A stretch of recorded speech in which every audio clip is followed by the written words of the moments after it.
Okay, we're on Shekalim, Perek Gimel, Mishnah Aleph. First Mishnah in the third chapter of Shekalim. Okay, remember we learned this term, Tormin et Halishka. And when we learned that term, Tormin et Halishka, what it meant was, if you recall, it was when they took the money that was in the boxes in the Beit HaMikdash and they would take it and transfer it into the office in order to go buy the korbanot. So our Mishnah is going to discuss when they did this. Says the Mishnah, Bishlosha prakim b'shana, 3 times a year, Tormin et Halishka. Everybody agrees they would do 3 times a year. What are the 3 times? Bifrosa Pesach. Fros means 2 weeks before. Okay? What does it mean? We're going to see that there were 3, how they would do it and how much they would take. We're going to see the next Mishnah. Chamisha asar yom kodem hamoed karei pros hamoed. Pros is 15 days before. Why? Lefisha shloshim yom kodem haregel sho'alim u'dorshim b'hilchot haregel. 30 days before you start to learn the halachot of like Pesach, you start on Purim. Upros hu lashon prusa. Hainu chetzi. Prusa is paros, which is half. So half of the time before, that's when they would do. So they would do the trumat halishka. They would take the money. Befros haPesach. Okay, they wouldn't. So meaning they wouldn't take all the money when they did trumat halishka. They wouldn't take it all out at once, but rather they would take out a certain amount. We're going to see each day where they take 3 boxes of 3 sa'ah each, 9 sa'ah worth of money. Why? Because everybody gave at different periods of time, and they wanted the money that was donated at different times to be taken specifically for the korbanot that were later and earlier, respectively. They wanted the money for each person to be given for the korbanot at that time. The Mishnah adds, "V'hein granot l'maaser behema." Divrei Rabbi Akiva. They're what's called granot. A goren is a storehouse, but it's a storehouse of grain. Granot, from grain, I guess, right? They're the granot for maaser behema. So how can you have a storehouse of maaser behema? The answer is, when do you decide to take, your animals are being born all the time. Maaser behema means you have to take 1 out of every 10 and give it to the Levi. Okay, so when do you decide to give it to him? So the answer is that you could really buy and sell. Let's look at the Bartanura for a second. The Bartanura says, these 3 times were the times of maaser behema. Shezman im elu, kavu chachamim la'aser behemot shenodu. These were the times that the chachamim said, okay, this is when we're going to do maaser behema. Okay, ukumosha goren kovat maaser dagan. Just like when you have to take off maaser for your grain, when you bring it to the goren, when it finally comes to the storehouse, then it's obligated. Kach zmanim elu kovim le'esor habehimot shenodu ba'achila ad shi'aser. These times, these periods of time, these 3 dates a year, they were the ones that said, okay, now it's goren for the animals. You can't shecht or sell your animals until you take off the ma'asrot. Avakod but before then, mutar le'echol, you're allowed to eat it, you're allowed to do whatever you want. Okay?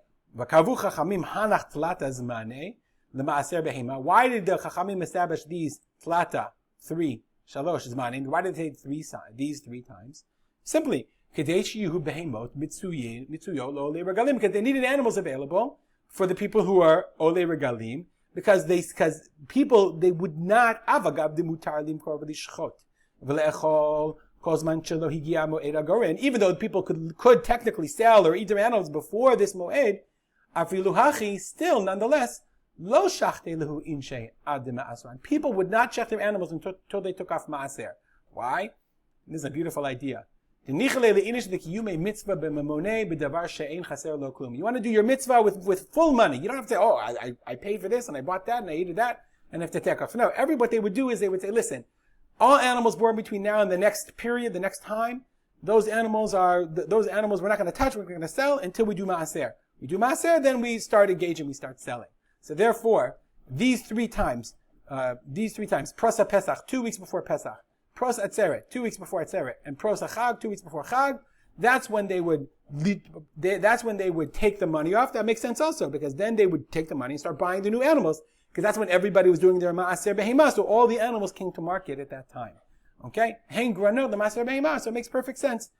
2 weeks before, everybody starts eating animals, they're all going to the Beit HaMikdash, and everybody did their maaser, and they're ready to go. Divrei Rabbi Akiva. Ben Azai said, no.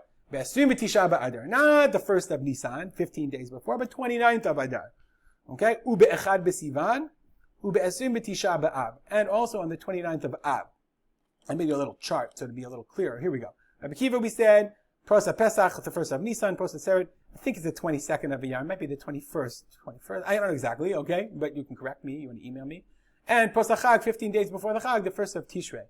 Ben Azai says, no, not the 1st of Nisan, but the 29th of Adar, one day before. And the reason he says this is because he says, listen, Nisan sometimes is, Adar is sometimes full, sometimes less full, sometimes it comes out the 29th, sometimes the 1st of Nisan, so we'll just say always the 29th. He also says the 1st of Sivan, very interestingly, why? He says, because look at the period of time between the 29th of Adar and the beginning of Shavuot. It's the shortest period of time. So we need to give more time for the animals to be born. And that's why he says, Chav Bet Iyar is too early. So let's push it off to Aleph Sivan, 5 days before Shavuot. And then he says the 29th of Av because he felt, the Kahati says, that he felt that you had to have a separate Truma for Elul, only for Elul. That was a din that he learned. Okay, that's the understanding that he had. Yeah, behemot that are born in Elul, they have to be born on their own, and we'll learn this in Bechorot Perket Mishnah Hey. Let's go back to the Mishnah.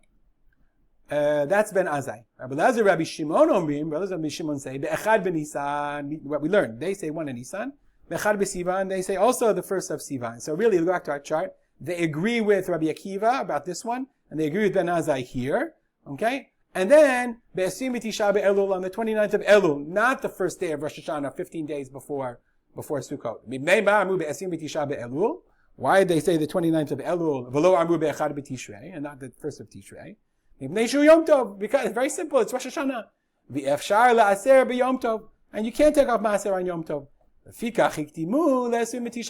So that's why they moved it up to the 29th of Elul. I'm not entirely sure, so does Rabbi Akiva, he says Prosachag 2 weeks before, does he really say the 1st of Tishrei? Hold on one second. No, I changed it that the Kahati says that even Rabbi Akiva holds that's Chavtet be'Elul, and that's the logic of the Mishnah. Because even Rabbi Akiva would hold you probably can't do the payment of the Lichka or do Maaser Behema on Rosh Hashanah itself. We'll stop here. If you have any comments or questions or wrote on this, email me at rspolter@gmail.com. We'll dedicate our learning to Ha'ishatzi Parah Fega Matilda Bat Nachum Elimelech in the memory of my father, Rav Simcha ben Yitzchak Kalman. Have a great day.